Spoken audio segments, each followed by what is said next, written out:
So once you set your whiteboard up, that should be part of your overall business plan. It should be projecting forward.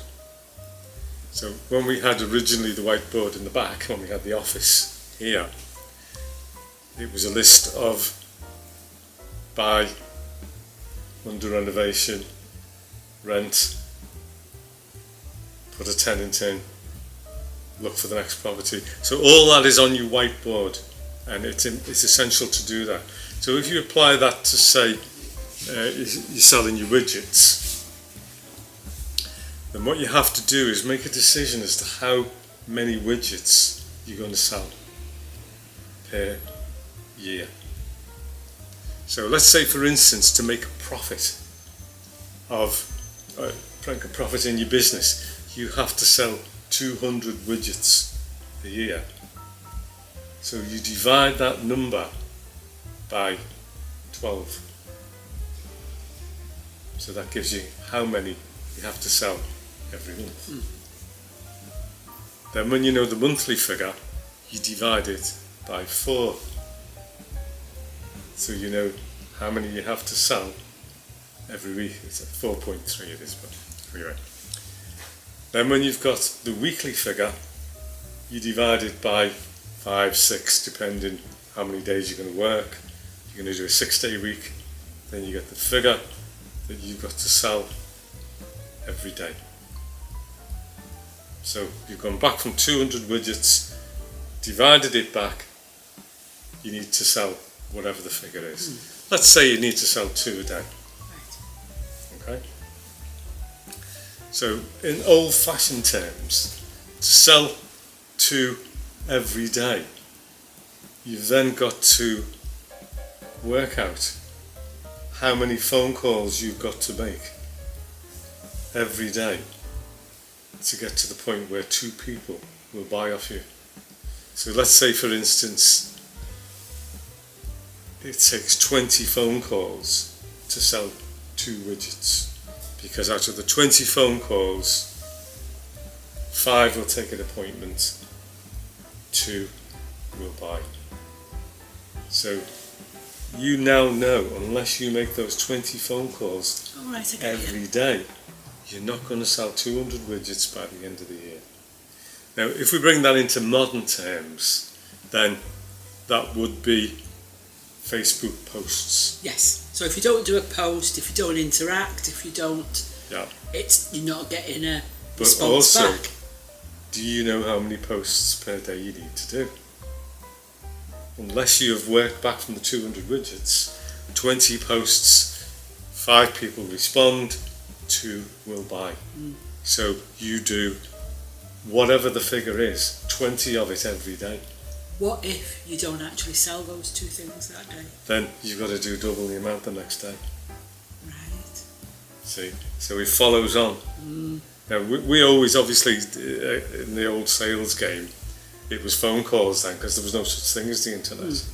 But go back to the, can you go out and physically sell face to face at an exhibition stand, or you're putting on something, say, in a shopping centre, and what you have to do is find 10 people who will refuse to buy your product. Right? And I always used to teach this to the guys when we were going to in Chester, in the precinct there, and I would say to them, right, find 10 people who don't want a pension and bring me 10 refusals. And it's puzzled, and it's what do you mean dumbstruck? I just said, that's all I want you to do today. Go and find 10 people who don't want a pension, who say to you, would you like a pension? No. You don't just say, would you like a pension? No. You say it differently. But they couldn't understand it. And in the end I said, just do it. Do as you're told, basically. Without sort of saying any more to them. So we did the exhibition. Off they went. Faces down to their feet. Got to about halfway through the day. And the first one comes up to me and I said, how many no's have you got? He said, this is dead weird. He said, 5 people said no. He said, but the 6th one said yes. Oh, right, it's okay. So that takes it from negative to positive.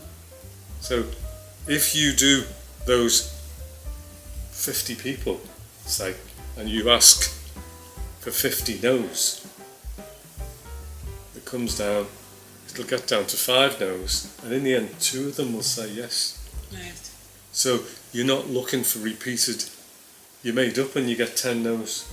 Oh, that's great. 10 people have said no, oh, hang on, this one said yes.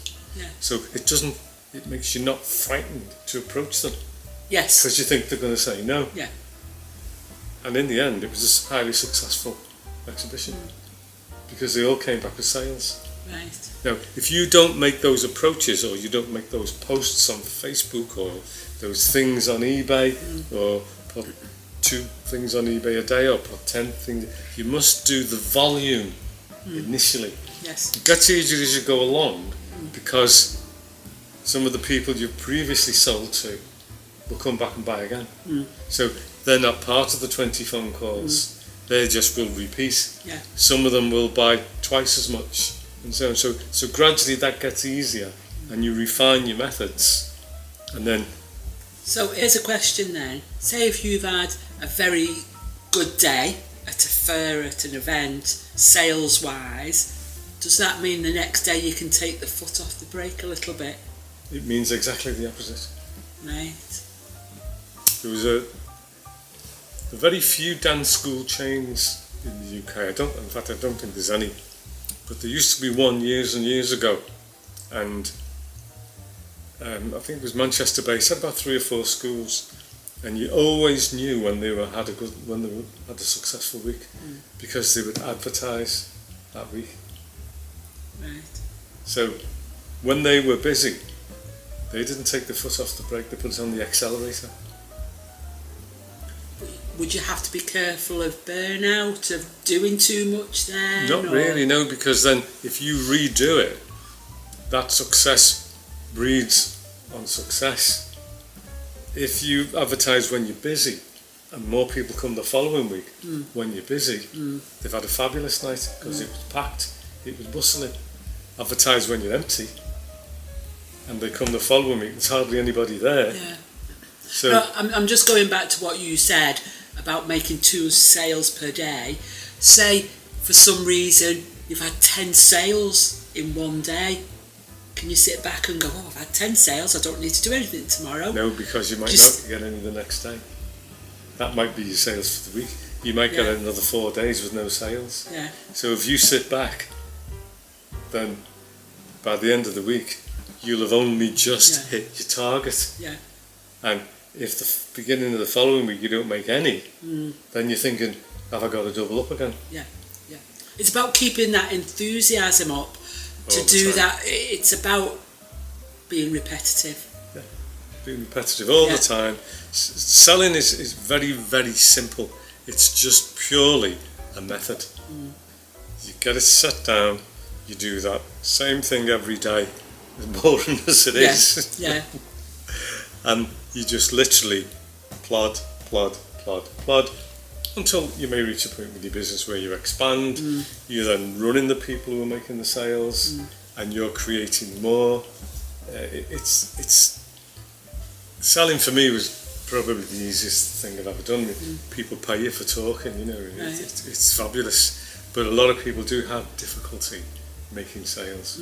But you must get over that barrier of I will approach, or I will make the post, or I will put it on whatever your social media is, or even, I mean, I don't think many people sell on the phone these days.